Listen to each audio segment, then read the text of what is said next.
मराठा समाजाला त्यांच्या हक्काचे आरक्षण द्या।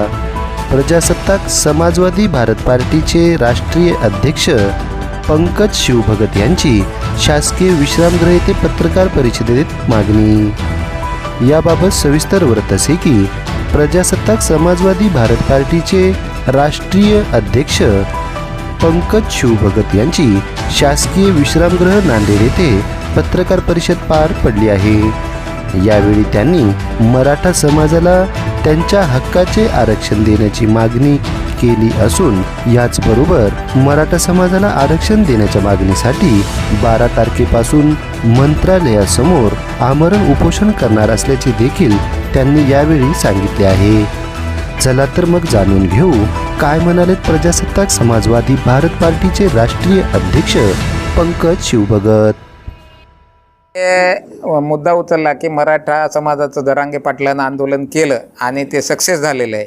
मला वाटते कायद्याच्या दृष्टीनं जर आपण बघितलं तर जरांगे पाटील, मी स्वतःही जरांगे पाटलाचं अभिनंदन करतो याच्यासाठी की तो व्यक्ती हा समाजाप्रती प्रामाणिक आहे।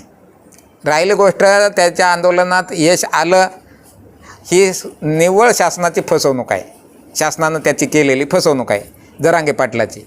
परंतु कायद्याच्या चौकटीमध्ये बसणारं मराठा समाजाच्या अधिकाराचं हक्काचं आरक्षण त्यांना दिलं पाहिजे ही आमची भूमिका आहे। त्याच्यासाठी आम्ही 12 फेब्रुवारीपासून आमरण उपोषण करणार आहोत मुंबई मंत्रालयावर।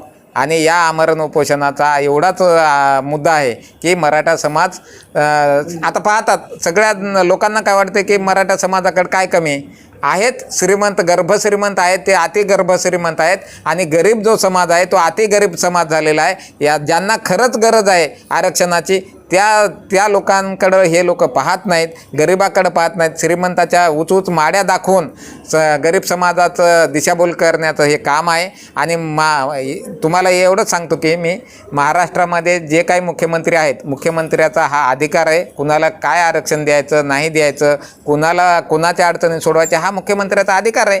न्यायालयाचा याच्यामध्ये हस्तक्षेप करण्याची खरं तर गरज नाही।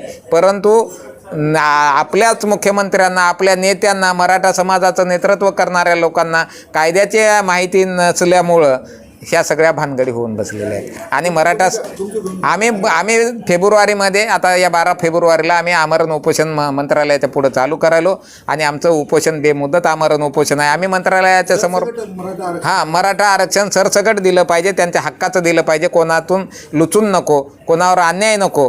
कारण हे संख्येनं एवढे मोठे आहेत की यांना कुठे इन्व्हॉल्व जर करतो म्हणलं आपण तर ते करण्यासारखी गोष्ट नाही। आणि ते सरसकट दिलं पाहिजे ना, मी तुम्हाला ते सांगालो, वेगळं आरक्षण दिलं पाहिजे, यांच्या अस्तित्वाचं आरक्षण दिलं पाहिजे, यांच्या अधिकाराचं।